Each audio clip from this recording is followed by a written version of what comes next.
विधानसभा का चुनाव होने वाला है। हर पार्टी के नेताओं के द्वारा अपनी अपनी दावेदारी पेश की जा रही है।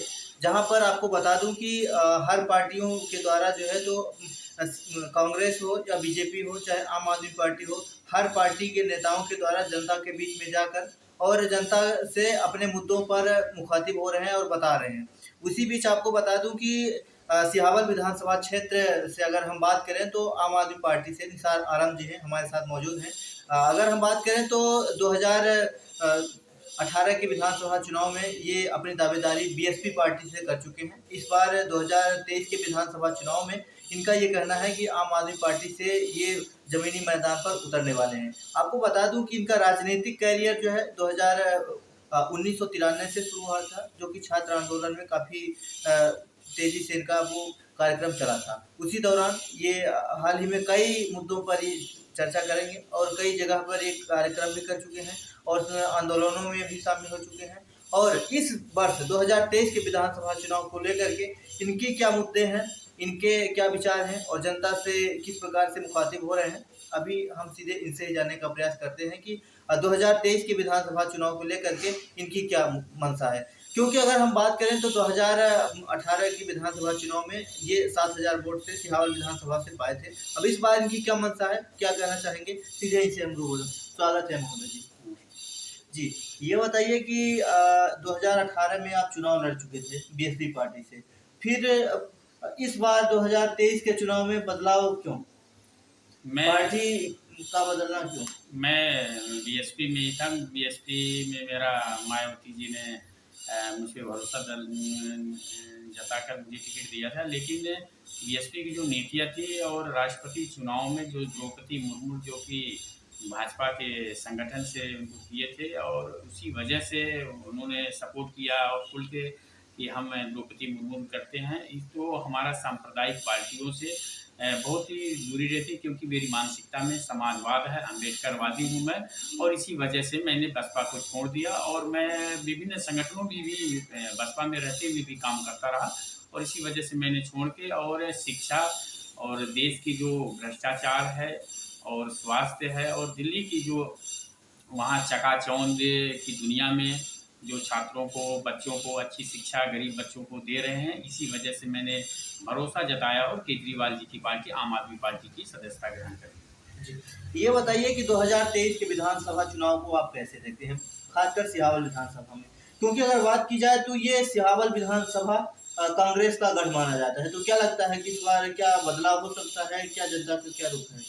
नहीं, मैं कांग्रेस का गढ़ तो इसको नहीं मानता, क्योंकि यहाँ के कद्दावर नेता जो 7 बार के एमएलए रहे इंद्रजीत पटेल साहब, वो बीजेपी के विश्वामित्र पाठक जो कि एक जनपद पंचायत के सदस्य थे और इसके बाद फिर जनपद के अध्यक्ष हो गए थे और वो दूसरी पार्टी में भी नहीं थे। उससे बीजेपी में जब आए और उनसे इंद्रजीत पटेल हार गए और वही इंद्रजीत पटेल यहाँ एक जिला पंचायत सदस्य हुई और जिला पंचायत के अध्यक्ष रही रीति पाठक, तो उनसे 1.25 लाख वोटों से हार जाते हैं लोकसभा का चुनाव। तो मैं ऐसा नहीं मानता कि ये कांग्रेस का गढ़ रहा है, क्योंकि पुराने समय में भी यहाँ जब से चुनाव होने लगा है तो देखा जाए तो एक बार बीजेपी अपना प्रत्याशी यहाँ पे कर पाई है और एक बार विधायक जो है बीजेपी के बन पाए हैं, लेकिन सतत जो है तो कांग्रेस का ही विधायक यहाँ पे देखा जा रहे हैं।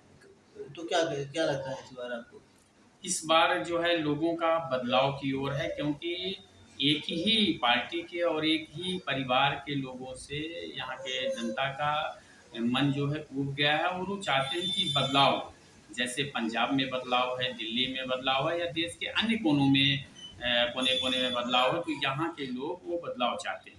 और दोनों ही पार्टियों से भी जो सत्ता में रही 18 वर्ष तक बीजेपी, चाहे विधायक किसी का भी रहा हो, लेकिन शासन सत्ता तो बीजेपी कर रही थी, तो बीजेपी से भी ऊब गए हैं। और एक कांग्रेस पार्टी के जो हमेशा यहाँ विधायक उसी परिवार के रहे हों या छोटे स्तर से हो, जनपद पंचायत से लेके जिला पंचायत तक अध्यक्ष हों, उपाध्यक्ष हों, जनपद सदस्य हों या फिर भूमि विकास बैंक, सहकारी बैंक, उनके परिवार के भी लोग बन रहे हैं, उनके पुत्र बन रहे हैं, बहू बन रही हैं, तो इससे लोग ऊब चुके हैं और ये वंशवाद की राजनीति से सिहावल को हमेशा के लिए इस बार बदलना चाहते हैं और किसी नई पार्टी में लोगों का रुझान है। क्योंकि मैं पिछले 6 महीने से कई गांव-गांव में गया, तो हर एक लोग बदलाव की उम्मीद लगाए हैं।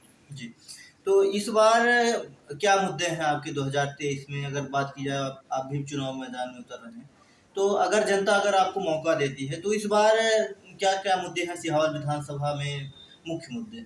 मैं देखिए अभी अधिकृत प्रत्याशी या अधिकृत प्रवक्ता नहीं हूँ आम आदमी पार्टी का। उस पार्टी अगर किसी को भी देती है तो मैं तन मन धन के साथ उसके साथ रहूँगा।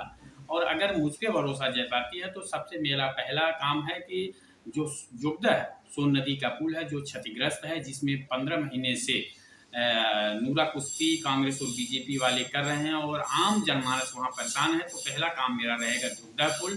दूसरा जो नक्झर और बमुरी का पुल है उस पे गति लाना, और जो सिहावल ब्लॉक में अस्पताल है वहाँ पे डॉक्टरों की कमी है, एक भी पीएचसी के डॉक्टर नहीं है वहाँ पे।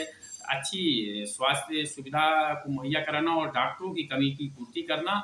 और जो अमिलिया से सिहावल चौक ब्लॉक मुख्यालय की रोड जाती है जो कि सकरी गलियों तंग गलियों से जाती है, इसको चौड़ीकरण 2 लेन कराना और ब्लॉक मुख्यालय में एक दिन लिंक कोर्ट कलेक्टर का कराने की पहल करना। और जो अधिकारी नदारत रहते हैं, ब्लॉक हो, तहसील हो या फिर अस्पताल हो, तो उनको पहल करना कि वो बराबर यहाँ पूरे सप्ताह तक रहें, क्योंकि 50 से 60 किलोमीटर तक के लोग, कुचवाही से लोग यहाँ अपने काम लेके आते हैं और जब अधिकारी कर्मचारी नहीं मिलते तो उन्हें बैरंग लौटना पड़ता है। तो उनकी परेशानियों को देखते हुए मेरी ये पहली प्राथमिकता रहेगी। दूसरा, सिहावल ब्लॉक और हिनौती, राजगढ़ और देवसर, इन तीनों को नगर पंचायत के लिए पहल करना और इन्हें नगर पंचायत बनाना। जी।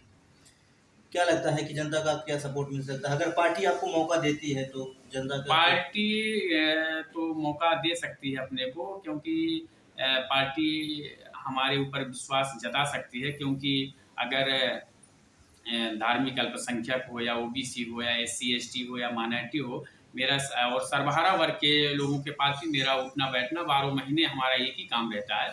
हम पूरे क्षेत्र में भ्रमण पे रहते हैं, हमारा कोई ऐसा दिन नहीं रहता है जिस दिन हम घर में बैठते हों।